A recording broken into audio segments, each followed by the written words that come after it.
the idea of margin, we've done an episode Yes. on before, and we talk about like that's there for a lot of human error and a lot of Yes. just like humanness, Yep. that Yep. messiness that comes from that. And like, Yeah.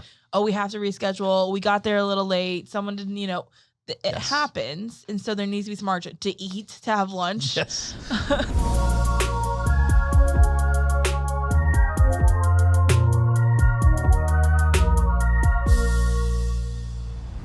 Hey, everybody. Welcome to the Leader Lab. This is Leadership Shorts, quick thoughts to help you level up your leadership. My name is Chad Wright. I'm the founder of Forward Partners, and I'm joined, as always, by someone who's going to hold it together, my partner in podcasting, Emily Grace Deal. This is our third time starting this episode. Just so peek behind the curtains.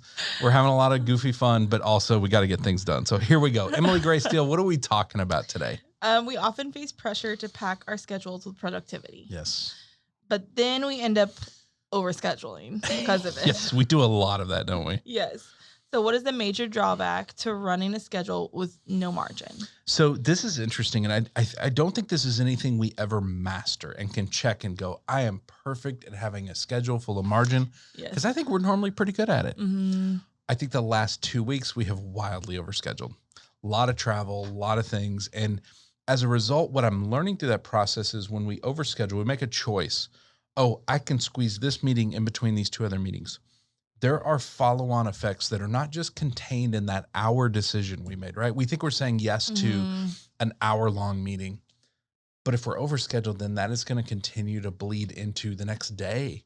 If we overschedule for a week, it's going to bleed into the next week. Right. That's what we're experiencing. Like literally this morning, I'm finalizing scripts of what we're going to talk about today, which we never do the day of. We always, worst case scenario, we finish it the day before. Right. Best case scenario, we finish it a week before.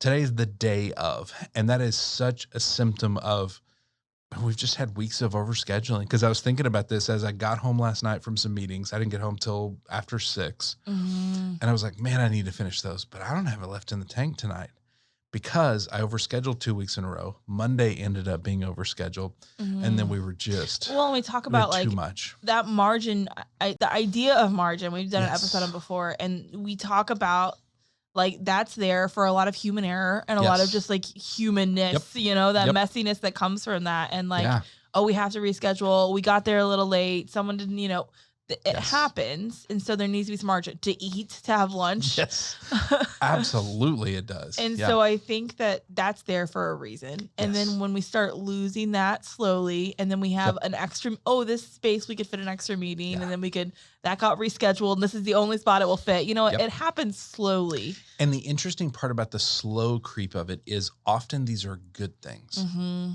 I don't think we've overscheduled at all recently because, oh my gosh, this emergency popped up, so we got to fill this space.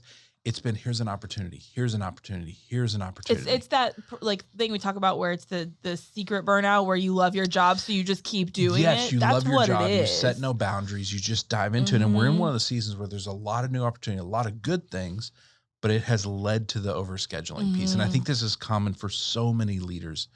And I think really when we overschedule, here's what I found. It robs us of two things. One, margin to deal with the unexpected. If there is no margin, then the unexpected causes more wrecks, right? You miss lunch. And then time to do the truly important work. Speaking of lunch, the truly important work. I think that, we talked before about a to-do list and a to-don't list, and it's really about identifying what is your most important work. We're often robbed of that when we're overscheduled because the important work often requires space, it requires quiet, it requires thought. Like my most important work to push this organization forward doesn't happen in meetings. Right. It requires space, and when there is no space, that work is not moving forward. And I think there's two solutions to this. The first one you mentioned earlier is boundaries. We have to set boundaries and we have to honor them. I think we have to be accountable when we don't. And that's the hardest piece. I think it's hard because you're really a lot of that accountability is yourself, right? Yes, we have to be self-accountable to say, and a lot of this is, again, we want people to recognize when they're struggling, recognize when they're not doing well so they can choose to do something about it. So recognize, we're overscheduled. And so when I've noticed that over the last few days, I've stopped and looked at my calendar. We had a trip that was coming up next week that we decided not to do it. We decided to cancel it. That left a lot of open days. And I'm doing my best to not fill up those open days with meetings. And I've had a few creep in, but for the most part, I'm saying, hey, this is an unexpected opportunity. to get back on track. There's a lot of margin next week that's really going to allow me to say, hey, let's get back where we need to be. Right. And so what's priorities? Not let's fit everything that we have missed in this week. Yes. What's because priorities? Then we just have created another overscheduled week. But what's the priorities? And let's put them in thoughtfully. Yep. And in addition to boundaries, I think the other thing that helps us is longer timelines. Where we have gotten into trouble and where I think some people get in trouble is, hey, it's all these opportunities popping up. So, we've got to squeeze this meeting in to get that thing moving as quickly as possible. Is that true? Is that opportunity still there if we reached out to the client and said, hey, we would love to get started. We'd love to have this conversation. It's going to be 2 weeks before we can have this conversation. If they say no, then at least we know where they're at. But most times they're going to be like, okay, let's do that. Yeah, sometimes it's that like, I have this really cool new idea and I just want to do it right now. So let's just stop everything else and do it right now. Absolutely. And that can sometimes be an issue. Yes, absolutely. We get excited about it, but really stretching those timelines out and saying, let's be realistic about what we can get done. So much of this, when we're overscheduling, we are preparing ourselves for burnout. Like it's like the burnout, it's a slide down into it. We are standing at the top of that slide going, here we go, So overscheduling is a big piece of how we end up burned out. And so really acknowledging those longer timelines, what can we realistically do? What can we sustainably do? I think is a good way to think about that. Yeah. Because I think we're all susceptible to this. Sometimes it is we're overscheduling because they're really, really good things. Sometimes it's overscheduling because we didn't build margin and emergencies have popped up. Right. It can be a little bit of both, but we find ourselves overscheduled, which leads to overwhelm, which leads to it just keeps growing fatigue, and growing. Cynicism, loneliness, all the things we talked about, the signs of burnout. A lot of it starts with overscheduling. So I think this is it's an important thing for us to think about. It's a quick way to be overwhelmed. It really is a quick way to be overwhelmed. It absolutely is. Leaders, let's talk about next steps.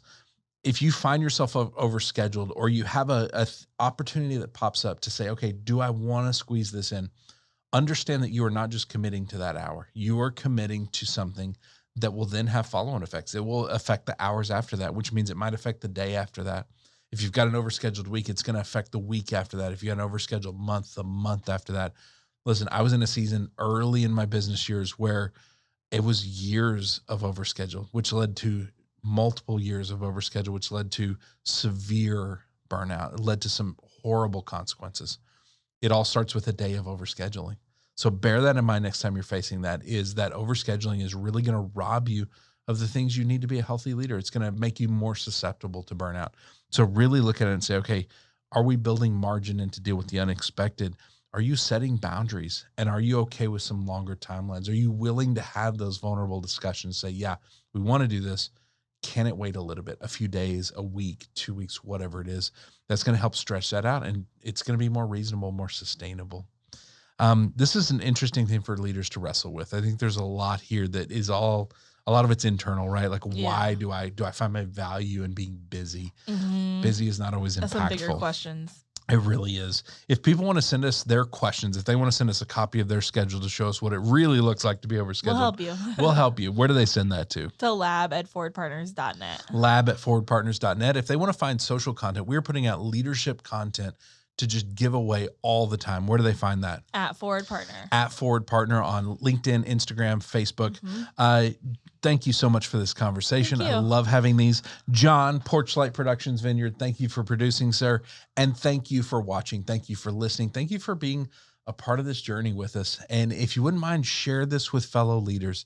If you know that leader who's always going 1,000 miles an hour and they will hear it well from you, send them a copy of this. Send them a link to it just so they can hopefully find something that is helpful for them, so they can find out they are not alone on this journey, that this is something we all wrestle with. And we will see you next time right here in the Leader Lab for Leadership Shorts.